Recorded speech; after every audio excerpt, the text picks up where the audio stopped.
Selamat pagi, perkenalkan nama saya Serlius Vanstein Armandani. Saya dari kelas 12E. Dan di video kali ini saya ingin membacakan Injil, Kisah Para Rasul, bab 17 ayat 16 sampai 34. Tujuan dari pembuatan video ini adalah demi terpenuhnya ujian keterampilan agama Katolik. Pembacaan dari Kitab Para Rasul. Sementara Paulus menantikan mereka di Athena, sangat sedih hatinya karena ia melihat bahwa kota itu penuh dengan patung-patung berhala. Karena itu, di rumah ibadat, ia bertukar pikiran dengan orang-orang Yahudi dan orang-orang yang takut akan Allah.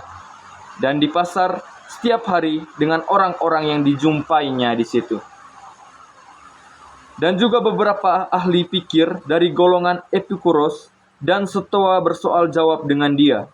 Dan ada yang berkata, "Apakah yang hendak dikatakan si Pleter ini?"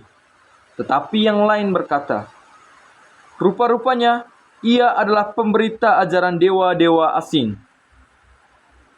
Sebab ia memberitakan Injil tentang Yesus dan tentang kebangkitannya."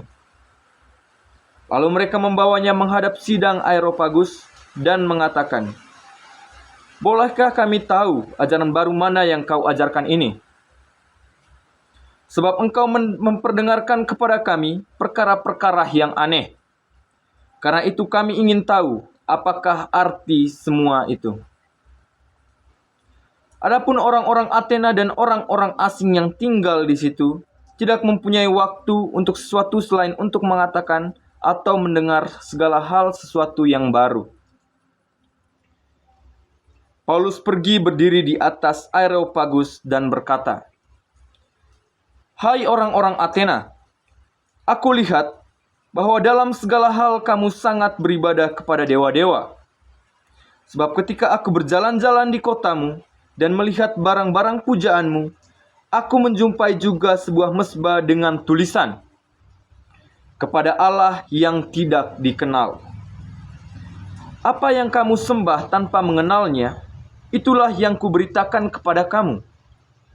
Allah yang telah menjadikan bumi dan segala isinya, Ia yang adalah Tuhan atas langit dan bumi, tidak diam dalam kuil-kuil buatan tangan manusia, dan juga tidak dilayani oleh tangan manusia, seolah-olah Ia kekurangan apa-apa. Karena Dialah yang memberikan hidup dan nafas dan segala sesuatu kepada semua orang. Dari satu orang saja, Ia telah menjadikan semua bangsa dan umat manusia untuk mendiami seluruh muka bumi. Dan Ia telah menentukan musim-musim bagi mereka dan batas-batas kediaman mereka, supaya mereka tidak mencari Dia dan mudah-mudahan menjamah dan menemukan Dia, walaupun Ia tidak jauh dari kita masing-masing.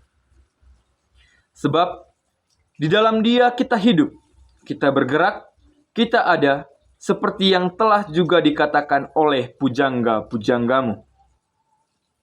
Sebab kita ini dari keturunan Allah juga.